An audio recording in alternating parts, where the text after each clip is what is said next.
대한애국당 대변인 박건희입니다. 브리핑 시작하겠습니다. 대한애국당 제135차 최고위원회의 조원진 당대표 발언 내용입니다. 2017년 3월 10일 태극기 항쟁 애국열사 5인에 대한 진상규명 및 책임자 처벌을 위한 특검 법안을 발의할 것. 일말의 양심이 있다면 자유한국당 의원들은 전원 동참해 주길 바란다. 오늘은 2017년 3월 10일 항쟁 희생자 진상규명 투쟁 10일차 되는 날입니다. 박원순 서울시장이 우리의 진실규명 투쟁, 정의의 투쟁을 불법이라고 말하고 있습니다. 이 문제에 대해서 말씀드리겠습니다. 박원순 시장은 불법 촛불 집회 당시 1만 명의 공무원과 세금으로 촛불 불법 집회를 지원하였습니다. 또한 촛불 집회를 유네스코 문화유산에 등재하겠다는 말까지 했습니다. 그런데 박원순 시장은 대한애국당의 광화문, 정의의 천막투쟁을 불법으로 말하는 이중성을 보이고 있습니다. 그러나 대한애국당 광화문 천막투쟁에 대한 각 언론사 기사에 달린 댓글을 보면 많은 국민들이 광화문 투쟁을 지지하고 그 뜻을 알기 시작했습니다. 어떠한 경우에도 억울한 죽음은 없어야 합니다. 그것이 자유민주주의의 국가이고 OECD 국가라고 할 수 있는 것입니다. 그런데 대한민국에서는 2017년 3월 10일 불법 거짓 탄핵을 묻어버린 것과 같이 태극기만 들고 항거하다 희생 대신 억울한 죽음조차도 이 정권은 잊고 있습니다. 대한애국당과 애국동지들은 이 거짓의 진실을 파헤치려 하는 것입니다.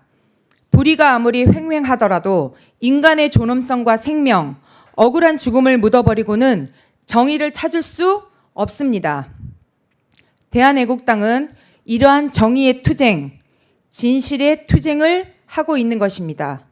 2년이 지난 지금까지 대한민국 국민들은 비겁했습니다. 용기도 없었습니다.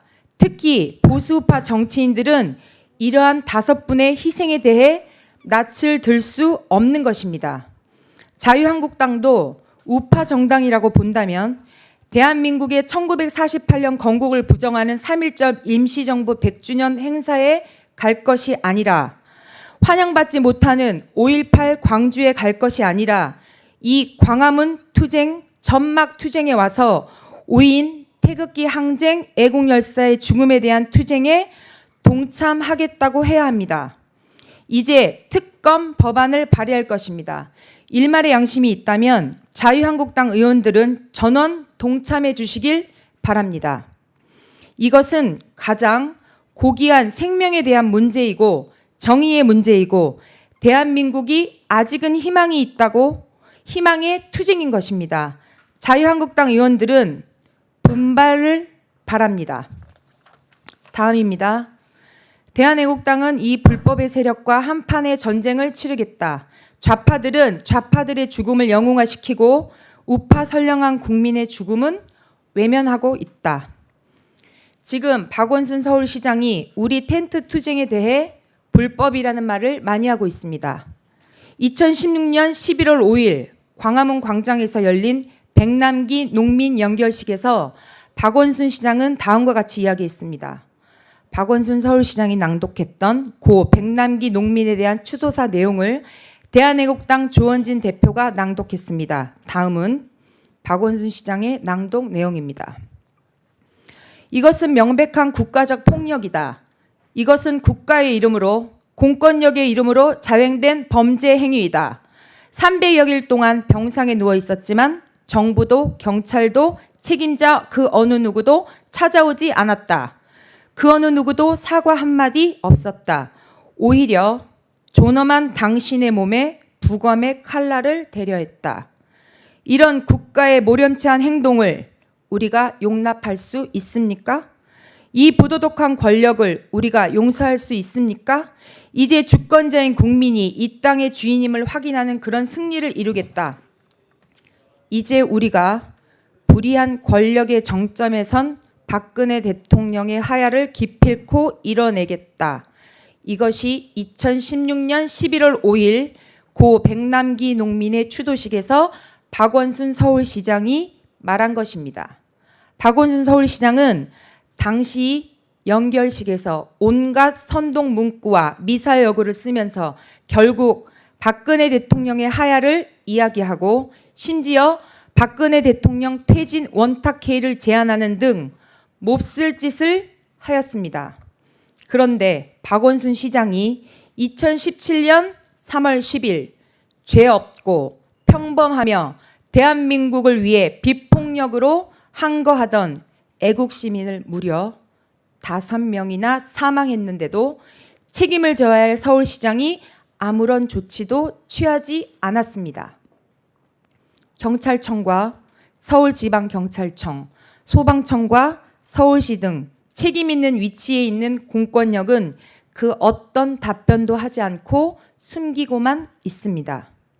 이제 답은 국회에 특검밖에 없습니다. 과연 2017년 3월 10일 몇 분이나 돌아가셨는지 파헤쳐야 합니다. 이제 묻혀있던 거짓이 국민들에게 알려졌습니다. 이제 덮으려 해도 덮을 수 없습니다. 덮을수록 더 커지는 것입니다. 대한애국당과 애국시민들은 이러한 정의의 투쟁, 진실규명의 투쟁을 중단 없이 하겠습니다. 박원순 시장의 백남기 농민에 대한 발언을 보면 백남기 농민에 대한 생각과 비폭력 항거를 하다 억울하게 돌아가신 태극기 항쟁 애국열사 5분에 대한 박원순 시장의 생각은 완전히 다릅니다. 좌파들은 좌파의 죽음은 영웅화시키고 우파의 선량한 국민의 죽음은 외면하고 있는 이중성을 보이고 있습니다. 우파 국민 여러분, 애국 국민 여러분, 이제 침묵하시면 안 됩니다. 이제 이 어둠의 장막을 걷어야 합니다. 그동안 비겁하게 눈 감고 귀 닫고 굴종해버린 2년의 세월은 대한민국에서 가장 비겁한 세월이었습니다. 대한민국은 그러한 나라가 아닙니다. 국가가 어려울 때 초계와 같이 목숨을 던지며 나라를 지켰던 국민이 있습니다. 지도자들이 다 부정부패했을 때에도 민초들이 일어나서 대한민국이라는 나라를 건국하고 지금까지 이끌어 왔습니다. 대한민국 건국 이후에 가장 처참한 암흑의 시대가 왔음에도 국민들은 그들의 거짓, 선동, 조작, 음모에 속고 있습니다. 몰라서 한 번 속는 것은 넘어가도 2번, 3번 똑같이 같은 사실에 속는 것은 애써 침묵하는 것과 같습니다. 이제 불법 거짓 세력에 동조하는 것과 같은 것입니다. 애국 국민 여러분, 이제 들고 일어나셔야 합니다.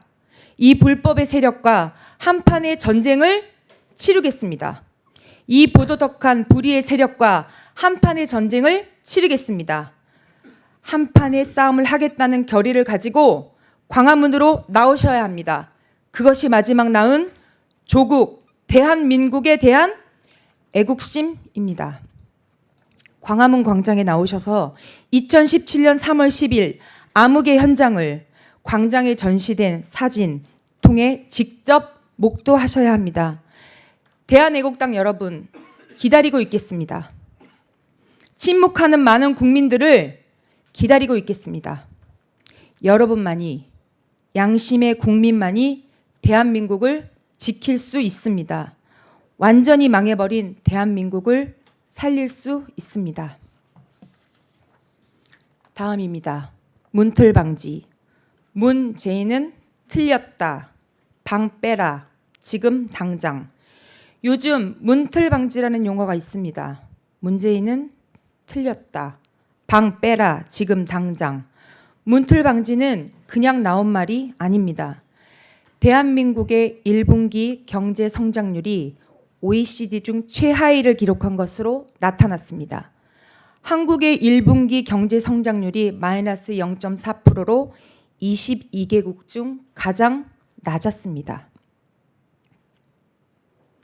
대한민국의 대표적 공기업인 한국전력은 주가가 28% 이상 하락했습니다.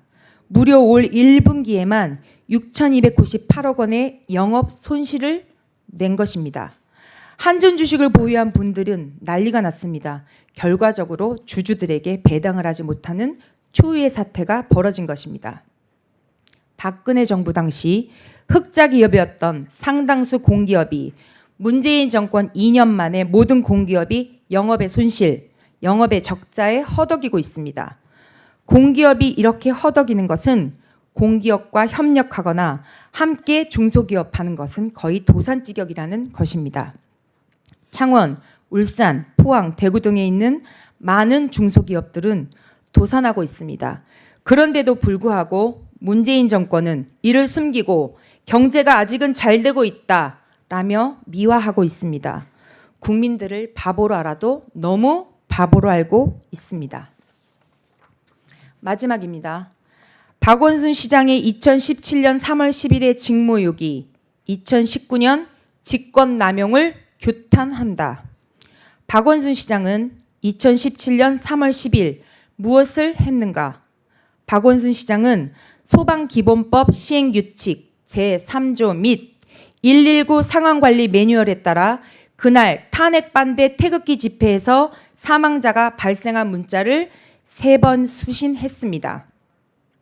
박원순 시장이 최초로 문자를 받은 시간은 2017년 3월 10일 오후 2시 12분 20초였습니다. 그리고 세 번째 문자는 2017년 3월 10일 저녁 9시 50분이었습니다. 최종 보고의 문자를 보면 서울종합방재센터가 보낸 문자로서 CPR 이송 총 4명 중 2명이 병원에서 사망 판정, 2명은 중환자실 입원 치료 중이라고 보고하였습니다. 하지만 이 또한 틀린 보고였습니다. 민감용 경찰청장 4분이 돌아가셨다고 했지만 애국 국민들의 의견에 따르면 총 5분이 돌아가신 것이 맞습니다. 다시 말씀드리지만 재난 및 안전관리기본법 제16조에 따라 서울 지역에서 발생한 재난 및 수습 등에 관한 사항을 총괄 조정하고 필요한 조치를 하는 자가 서울특별시장입니다. 서울시장이 서울시 재난안전대책본부장입니다. 그러면 박원순 시장은 애국 국민이 사망을 했다는 최초 문자를 받고 나서 도대체 무엇을 한 것입니까? 아무런 행동을 하지 않고 재난안전대책본부 구성도 하지 않았습니다. 이것이야말로 명백한 직무유기입니다. 애국 국민이 5명이나 현장에서 사망하고 9명이 실신으로 실려갔습니다. 그리고 76명의 부상자가 있었습니다. 그럼에도 불구하고 박원순 시장은 아무런 조치도 하지 않았습니다. 그래서 우리는 박원순 시장이 이 희생의 1차적인 책임자라고 말하고 있는 것입니다.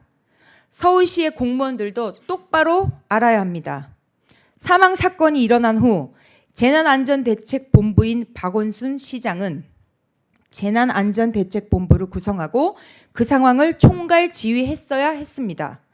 이것은 명백한 직무유기이고 특검을 통해서 2017년 3월 10일 태극기 항쟁 애국열사 5인이 죽어가는 동안 박원순 시장이 무슨 일이 하고 있었는지 낱낱이 밝혀야 합니다.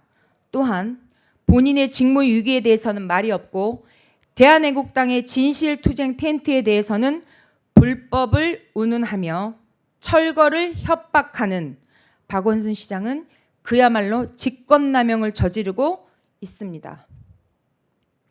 애국투쟁을 통해서 박원순 시장의 직권남용에 대해 특검 절차를 밟아 반드시 책임을 물을 것입니다. 2019년 5월 20일 대한애국당 대변인실.